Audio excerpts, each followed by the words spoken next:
ये भी kids model Muradpur वाले, ये भी किड्स मॉडल मुरादपुर वाले बेटे हैं। तो माशाल्लाह सेहतमंद है। तो बेटा मोटापे से बचना है, तो अगर सेहतमंद रहना है तो मेरा चैनल है यंग ओल्ड मैन सियालकोट, उसको ज़रूर रिसर्च करना है।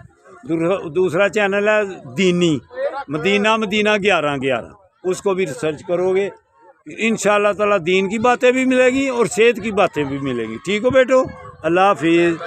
ये कहाँ से खेलने आए हुए हैं बेटे? ये किधर के हैं? मुरादपुर। ये किड्स क्लब को तो नहीं है? तो उनके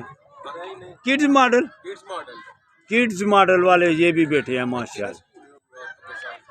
हाँ कोई बात नहीं, मुरादपुर वाले हैं तो वही हैं ये माशाल्लाह सेहतमंद हैं जी अल्हम्दुलिल्लाह। तो young old man Sialkot research करना बेटो, यंग ओल्ड मैन सियालकोट, तो मदीना 1111।